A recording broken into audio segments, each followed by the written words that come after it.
Alright everyone, how you guys doing? Welcome to Apple Weekly. I know I've not done this in some time, but there's not been much news up until now. Hey, there's only been one product released by Apple this year, which was the MacBook Air, which I think I covered pretty well.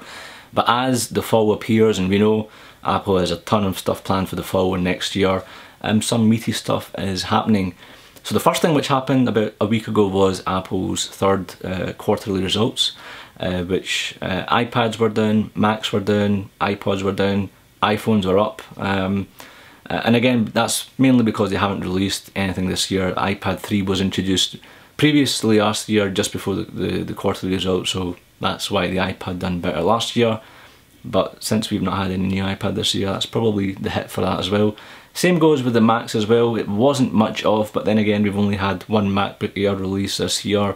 The MacBook Pros were meant to be released at WWDC as kind of reports and rumours and speculation that there was, but it hasn't. It was interesting because in the conference call, Tim Cook did say something interesting, and he said something to the likes of, "We'll update you in October."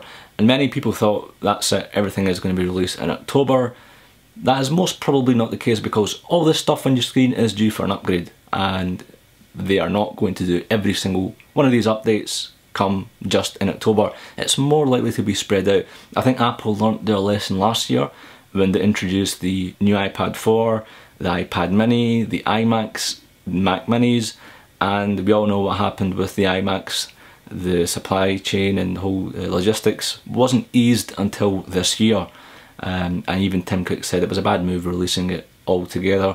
So the likelihood is we are going to see stuff kind of being rolled up until October and November. Speaking of iPhone 5s, as usual, come any iPhone launch, you know, leaks happen, case leaks, packaging leaks, and the new iPhone 5S or 5C, as on your screen, is what it is.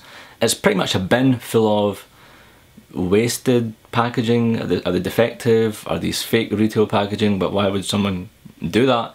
The C supposedly indicates that the 5C version of the iPhone, which is the plastic version which we've all been hearing about, is going to come in different colours, and C stands for colour, if that makes sense. There's been talk of the iPhone 5 actually being phased out come the new iPhone, and to be honest, the iPhone 5 isn't a bad phone apart from the battery. The battery is the only thing that it let it sit down, and you know, the iPhone 5 when it came out had tremendous battery for the first couple of months.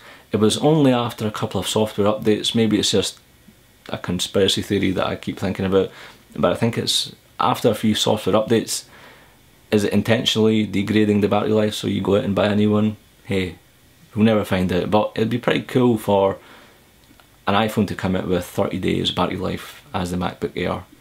And I don't mean standby time, I mean actual usage. And last but not least, the MacBook Pros, which I kept to last because it's, you keep the best dish for last, don't you? And it's what I've been wanting for some time now. I've got the MacBook Air, I think it's okay, but I want a Retina screen. I went from a 15-inch Retina to an Air, and it's, you can notice it, it's day and night kind of difference in terms of clarity of the text and so on. So the MacBook Pros, multiple reports coming out, and these are kind of good sources that October is going to be the launch time.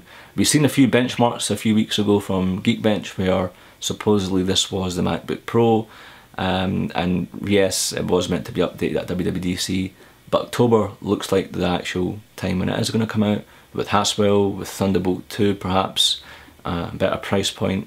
And check this out, apparently Apple and Intel are working together to give a really high performance GPU, discrete GPU may I add. So it's pretty much Intel HD 5000 on steroids is the best way to put it, and I hope that doesn't mean that they're going to do away with the Nvidia cards. You know, it would be still kind of good to have that additional graphics card there. Intel 5000, you know, they have been improving year on year on. But you know, it's always good to kind of fall back on real performance by these real companies who are making the graphics chipsets. But that is it pretty much for this video. There is iWatch stuff which I have no interest in, so I'm going to leave it out, and Apple TV, looking forward to getting my Chromecast, which isn't an Apple TV, but hey, 35 bucks, £25 or £35 the way the conversion works by these retail companies. It should be pretty interesting.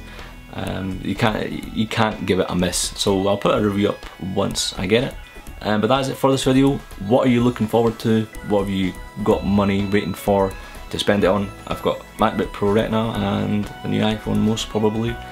But yeah, leave it in the comments below, and you can follow me on Instagram, Twitter, Facebook in the comments below, not in the comments, the description below, and I shall see you in the next video. Cheers.